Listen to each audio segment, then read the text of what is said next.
ಅಜ್ಜಿಯ ಜಂಬ. ಒಂದಾನೊಂದು ಊರು, ಆ ಊರಿನ ಹೆಸರು ಸೋಮನಹಳ್ಳಿ ಅಂತ. ಅಲ್ಲಿ ಒಬ್ಬಳು ಅಜ್ಜಿ ಇದ್ಲು. ಅವಳ ಬಳಿ ಒಂದು ಕೋಳಿ ಇತ್ತು. ಪ್ರತಿದಿನ ಆ ಕೋಳಿ ಸೂರ್ಯ ಉದಯಿಸೋಕ್ಕೂ ಮೊದಲೇ ಕೊಕ್ಕೋ ಎಂದು ಕೂಗುತ್ತಿತ್ತು. ಅದು ಜೋರಾಗಿ ಕೂಗುವುದನ್ನು ಕೇಳಿ ಆ ಹಳ್ಳಿಯ ಜನರು ಎಚ್ಚರಗೊಳ್ತಾ ಇದ್ದರು. ಕೋಳಿಯ ಕೂಗಿಗೆ ಎಚ್ಚರಗೊಂಡ ಆ ಜನರು ಎದ್ದ ನಂತರ ತಮ್ಮ ತಮ್ಮ ದಿನನಿತ್ಯದ ಕೆಲಸಗಳಲ್ಲಿ ತೊಡಗಿಸ್ಕೋತಾ ಇದ್ರು. ಆ ಅಜ್ಜಿಯ ಗುಡಿಸಲಲ್ಲಿ ಒಂದು ಬೆಂಕಿ ಹಾಕುವ ಅಗ್ನಿಷ್ಟಿಕೆ ಕೂಡ ಇತ್ತು. ಅಲ್ಲಿಂದ ಹಳ್ಳಿಯ ಜನರು ಒಂದೊಂದು ತುಂಡು ಕೆಂಡವನ್ನು ತಮ್ಮ ಮನೆಗೆ ತೆಗೆದುಕೊಂಡು ಹೋಗಿ ಅದರಿಂದ ಒಲೆ ಹೊತ್ತಿಸಿ ಅಡುಗೆ ಮಾಡ್ಕೊಳ್ತಾ ಇದ್ರು. ಹೀಗೆ ಹಲವು ತಿಂಗಳುಗಳು, ವರ್ಷಗಳೂ ಕಳೆದವು.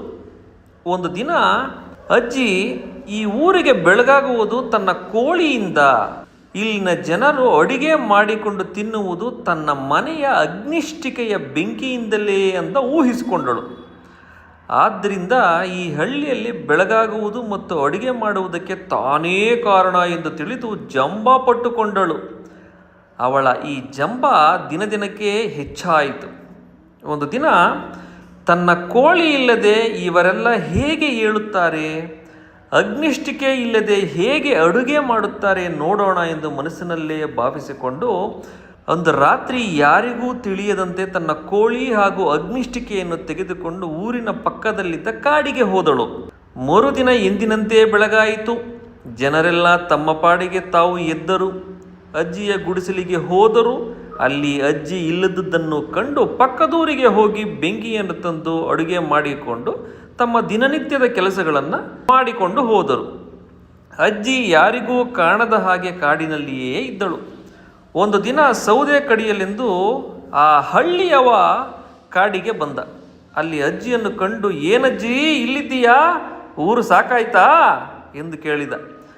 ಅಜ್ಜಿ ಅವನನ್ನು ಕುರಿತು, ಏನಪ್ಪ ಪ್ರತಿದಿನ ಬೆಳಗಾಗ್ತಾ ಇದೆಯಾ, ನೀವೆಲ್ಲ ಊಟ ಮಾಡ್ತಾ ಇದ್ದೀರಾ ಅಂತ ಕೇಳಿದ್ಲು. ಹಳ್ಳಿಯವನಿಗೆ ತುಂಬ ನಗು ಬಂತು. ಅಜ್ಜಿ, ನಿನ್ನ ಕೋಳಿ ಕೊಕ್ಕೋ ಅಂತ ಕೂಗದಿದ್ದರೆ ಬೆಳಗಾಗೋದಿಲ್ಲ ಅಂದ್ಕೊಂಡಿದೀಯಾ? ದಿನ ಬೆಳಗಾಗೋದು ಸೂರ್ಯ ಹುಟ್ಟೋದ್ರಿಂದ, ತಿಳಿತಾ? ಬೆಂಕಿ ಇಲ್ಲದೆ ನಾವೆಲ್ಲ ಉಪವಾಸ ಇದ್ದೀವಿ ಅಂದ್ಕೊಂಡಿದೀಯಾ ಪೆದ್ದಿ, ಜಂಬಗಿತ್ತಿ, ನಡಿ ಊರಿಗೆ ಎಂದ. ಅಜ್ಜಿಯ ಜಂಬ ಕರಗಿತು, ಮುಖ ಬಾಡಿ ಹೋಯಿತು. ತನ್ನ ವರ್ತನೆಗೆ ನಾಚಿಕೊಂಡಳು. ನಾನೊಬ್ಬ ಮೂರ್ಖ ಹೆಂಗಸು ಎಂದು ಆಳತೊಡಗಿದಳು. ಮುಗ್ಧ ಹಳ್ಳಿಯವನು ಅಜ್ಜಿಯನ್ನು ಸಮಾಧಾನಪಡಿಸಿ, ಜಂಬ ಅಹಂಕಾರ ಪಡುವುದು ತರವಲ್ಲ ಅಜ್ಜಿ. ಬೇರೆಯವರಿಗೆ ತಮ್ಮ ಕೈಲಾದಷ್ಟು ಸಹಾಯವನ್ನು ಮಾಡುವುದೇ ಮಾನವ ಧರ್ಮ.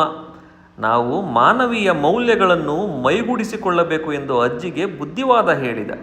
ತನ್ನ ತಪ್ಪಿಗೆ ಜಂಬಕ್ಕೆ ಮರುಗುತ್ತಾ ಅಗ್ನಿಷ್ಟಿಕೆ ಹಿಡಿದು ಕೋಳಿಯನ್ನು ಕಂಕುಳಲ್ಲಿ ಇಟ್ಟುಕೊಂಡು ಅಜ್ಜಿ ಊರಿಗೆ ಹಿಂತಿರುಗಿದಳು.